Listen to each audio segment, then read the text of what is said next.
So I was interviewing one candidate from metallurgy, and I asked some basic question. I'm not a metallurgy graduate, but still I can ask some basic questions. I asked basic question, and she struggled to answer those. And I asked her, okay, why this is so? These are basics which even I know, kind of thing. She said, sir, I was never been interested in metallurgy, but I thought, okay, I will take engineering so that I can get an IT job. It won't happen. If you don't do justice with whatever you are studying for that 3-4 years, even IT companies will not give you a job. So when you are taking an engineering course, ask yourself a question, what branch you are interested in. So forget about if IT comes and goes. I mean, it varies. The employment in IT varies with economic cycle. If you can't get employment in IT, if you like your core area, you can convincingly get a job in that area. I mean, I'll give you one of my friends' example. We were studying electronics together, and we were at 3rd year, and then bulk of those time also IT company used to come to the campus. So I asked him, okay, which company you are going? He said, I'm not interested in any of these IT companies. So I said, what is your interest? He said, nanotechnology. And I have hardly heard about this, and there was no clue for rest of us what this guy wanted to do. So he said, my focus is on nanotechnology, and what he has done is, because he was really genuinely interested, he chased companies in those areas. So in that time in Pune, there were hardly 2-3 companies working in that area. So he went, applied for internship. He said, give me an internship, even if you don't give me a job, that's okay with me. He persuaded them, got an internship, leveraged his experience to get a job in that area. Currently, he is working as a scientist in USA. So the moral of the story is, even if you are choosing any engineering, ask yourself a question, yaar mere ko ye acha lagta hai, nahi lagta hai. If I'm studying automobile engineering, am I passionate about automobiles? Do I feel like I can do something here which will add value to whatever going on in this space? Just because the college is closer to our home, or you feel like, okay, kuch to engineering karna hai to ye kar leta hu. Don't decide on your engineering branch like that. Because bulk of candidates these days are preferring engineering over medical, the medical professionals in this country have started declining. Now people always ask me, what are the sunrise sectors where they should always look for getting employment? And if there is one sector which is prone to inflation, which is prone to economic fluctuation, that's a medicine. Why is it so? Because just because there is a recession, you and me doesn't decide, okay, we should not go to the doctor.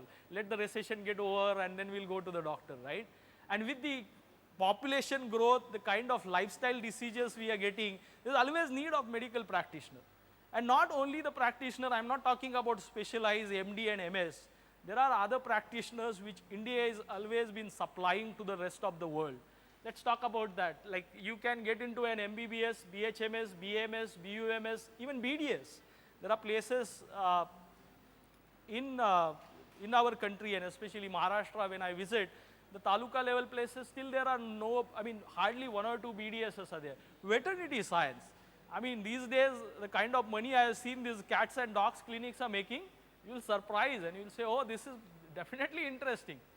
So, and the earlier, because we have not seen these clinics earlier, these professionals used to go to abroad, like most of them are working in Africa and Europe as a medical practitioner there. Then there is a physiotherapy, nature's therapy, pharmacy, paramedical, then food and diet. I already talked about that. You can become a doctor, but not everyone needs to be a doctor. If you go to a hospital, there are about 50 to 60 different professionals working there.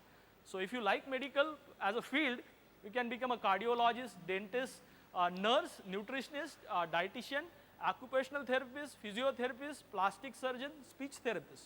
So these are also the options available. Let's look at these 2 careers which are seen as sunrise areas again, or these days in demand, which is design and fashion. Design, you can take a degree level course in product design, furniture design, like kind of product we have seen. Even take an example of phone, the kind of design revolution we have seen. All these are people who apply their mind to that. Then again, cars. Who are the people who design these? They are the people who had engineering plus design background.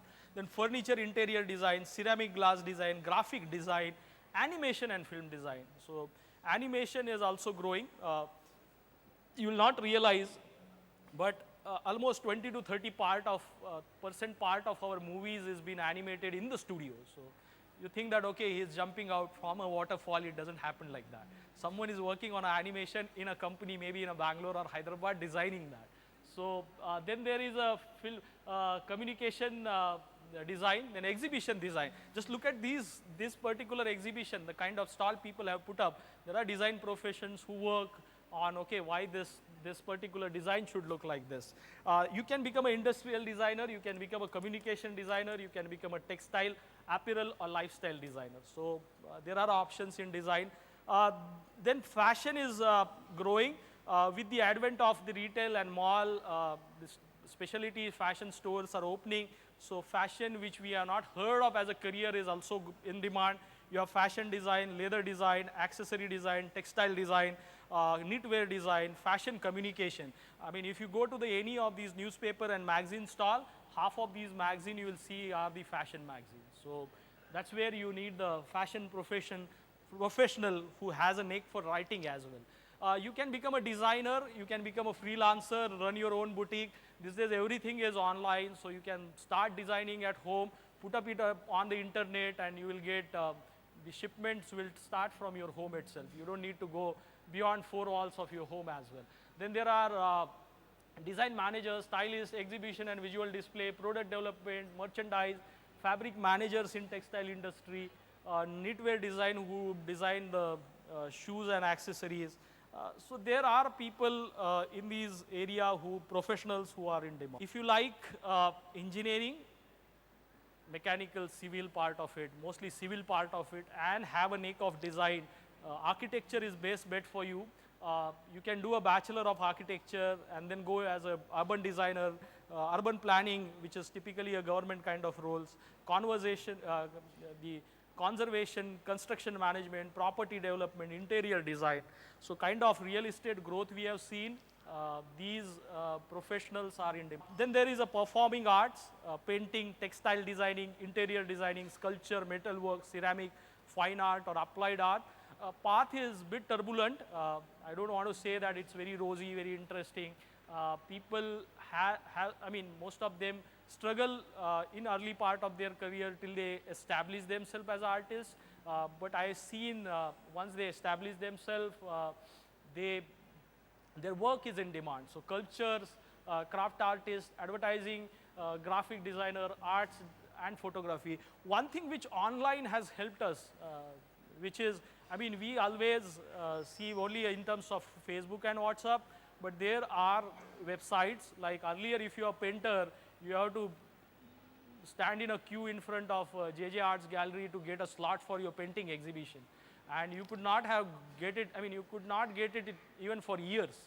Now if you are a painter, you want to display your work, there are online websites where you can display your work. It gets auctioned online as well. So if you are talent, even in a creative space, there is nothing which can stop you, except you, which is the first barrier always. So law, still people think that law is just about wearing a black jacket and roam around the courts, but lawyers are also, law careers are also grown beyond the criminal law. There is payment system related complication, there is technology related, cyber crimes related complication which required you to have a knowledge of computers as well as law. Amount of cases are pending in this country will need not only the law graduates who are lawyers but also judges, because typically lawyers apply for exam and then become a judges. So this would also be in demand. You have a 5-year dual degree program. You can either go for a BSc plus LLB kind of, or Bachelor plus LLB kind of program, or you can go for a dual degree as well. There are 14 national law schools. We know about the IITs, but we don't know much about the law schools. And these law schools graduate fetch salaries almost like average salaries IITians get. So these careers are the one career which people always talk last, and there is a reason for that about defense. When I ask this question to parents, okay, your kid seems to be interested in going into defense services, what is your opinion? Parents say, yes, it's good, but not my kid, my neighbor's kid should go and protect this country. So that's the kind of feeling we have about defense services. We feel like protecting our country is someone else's responsibility. But same question when I ask to the families who has served this country in defense forces for years, they will definitely say their next generation is working in defense. Why so? If there is one career which has that passion of serving or doing something which is contributing directly for your country, this is a career. And that's the one career I always regret I couldn't get into. So whenever I see any of the defense professional, even in the airport or even in a train or even on a bus stations, I really salute whatever they are doing. You have plenty of options. After HSC, you can go into NDA, Army, Navy, Air Force. This is the best way to get into the armed forces. Then after degree, you can go for Indian Military Academy, Officers Training Academy, which any degree course is sufficient for that, because not everyone can crack the NDA exam. So, and then there is a Naval Academy, which if you have a BSc with physics and maths, or if you have BE, you can apply for Naval Academy. After engineering, you can go to the Air Force Academy. So one of my friend, when we were studying in engineering, he discovered late that, okay, his passion is about flying aeroplanes. So we said, okay, this is an interesting passion, but how will you fly now? You are already third year in your engineering. So he applied for that Air Force Academy examination, got cleared, and then he is now working in Air Force. So there is a ways you can go into the defense, even you make that decision late. Then Navy, Air Force also offers short service commission. So you can spend 5-6 years in defense services, come back to the traditional industry related work. So I have seen professionals doing that, and industry has acceptance. I mean, industry definitely need people who had that passion as well as that discipline in them. So these short service commission, after that your career doesn't end there. You can always get into a mainstream careers. I told you, because this is a lot of information, and what happens is, it's difficult. I mean, these days, and I always tell this example, with the mobile coming in everyone's hands, the information is available on our fingertips. But what we are struggling for is knowledge. The right information is something we always struggle for. So even I gave you enough information here. I know that once you go back to home, you will always have a peer pressure, family pressure, and all kind of competitive pressures acting on you. So your parent will always say that, okay, what's neighbor's son is doing and why you are not doing that. Or Sharma ji will say that, okay, Verma ji ka bacche ne MBA kar diya aur tum kuch nahi kar rahe ho. So all these kind of things you will get into. But let me tell you this story, and this is an interesting story. One day, like in the mid of the summer, a poet was walking down the road, and he comes across people who are working very hard. He comes across first person who was looking very tired and exhausted. So poet is, these people are curious. So he asked him a question, what happened to you? So he said, can't you see I'm breaking these stones? And he had that kind of frustration showing on his face. So poet felt like, okay, the world is all of worry, sorrows. So he goes further, and there is one more person who was looked very worried. So poet asked him same question, what are you doing? So this person replied, can't you see I'm breaking these stones so that I can earn living for my family? So poet concluded that, okay, world is all about sorrows, worries, responsibilities, and he continues to walk down the road, and he comes across a person who was dancing with joy and breaking stones as well. So poet asked him same question, what you are doing? So that person replies saying that, you can't see, but I am building this beautiful temple. So three people doing same work, breaking stones, which is as hard as for three of them, and only one person can see that big picture of building a temple, and that's what he was enjoying. So examinations at whatever career stage you are like that. It's as hard as breaking stone, and you feel like, oh, this is the end of the world. But if you always have that big picture of mind that you are building a temple of your career, everything becomes easy.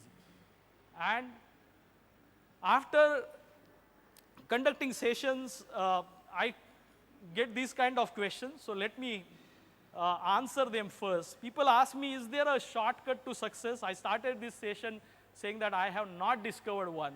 But if you want to remember one line, this is the one line you can remember: dream.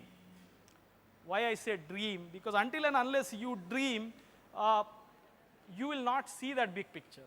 And the dream act as it has its own strength which will keep you moving, and believe in your abilities. I told you, every one of us is unique. Every one of us has an ability which is unique to us. So start believing in that ability and think big. If you do that, world is all yours.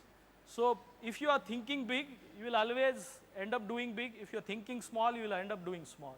So this thing, with this thing, I would like to conclude that session that if you believe in your abilities, started thinking that, okay, I have to look up now onwards, I have to think my career like I'm building a beautiful temple here, you will move on your own. So you won't even require the external push. And that's what I wanted you to do. Parents ask me question, we have plenty of money, will that guarantee a successful career for our kids? I say them, whatever money you have, you can buy degrees with that, but you can't buy careers. I mean, career has to be built. It has to be built with that focus. And same time, if you don't have money as well, it won't stop you to getting into whatever career you wanted to get. I will tell this story. One of my friend who came to Pune, he had a dream of becoming a civil servant. He wanted to crack UPSC, and he had about 100 rupees maybe in his pocket when he came to Pune. And he said, okay, I want to crack this examination. So you and me think that, okay, if you want to crack UPSC examination, you have to enroll for private classes, go to Delhi, get specialized training. So he worked during a daytime, studied in the night, enrolled for the university level programs which government sponsored, every state government does that, government sponsored training institute, and after 3 attempts he made it. So there are examinations in this country where you just have to fill up 100 rupees application forms and you can get into a career in that. So with that, I just wanted to wish you all the best, whatever you are doing, and if there are any questions you want me to take, I will take. If there are any personal questions, I will answer that later. What we do under Career Corner, there are career assessment tests we conduct followed by counseling. So if someone is not sure, we would happy to help with the test. We also do some specialized training like CV writing, group discussion, personal interview in our training program. So that is the email ID, enroll@careercorner.in. And if you wanted to drop SMS, that is the number 9912691388. So you can either shoot an email or you can drop a SMS. If you have any question, you want to say, okay, some of my questions are personal, it won't get addressed in this kind of gathering. We do answer questions even on email. So that's the email like info@careercorner.in. If you are Facebook savvy, the facebook.com/careercornerindia, that's our Facebook page. So on that note, I will again thank you all. This is an initiative focused on helping you to get the right guidance with the help of experts. So beyond my sessions, there are expert speakers who would be talking next 2 days. So I want you to take full benefit of that. We have an interesting session where the entrepreneurs will share their journey and tell you that, okay, how entrepreneurship can be a career. Tomorrow, there is a session on group discussion and personal interview, which is very important element in your whatever you are doing. Day after tomorrow, another topic I'm talking, because this was more focused on SSC and HSC 10-12. Tomorrow I will be talking more about the graduation and what you can do after graduation, both job as well as further future career options. Then day after tomorrow, we are hosting UPSC toppers who will share their journey about how they went into a civil services. There is IPS officer, there is a corporate services officer. Couple of them are coming and they will talk about that journey. And then there is a session on career in TV, media, film, television and media, which is ex-dean of FTI, will talk about that. So we have this packed seminar series for next 2 days, including till Sunday. So take a full benefit of that.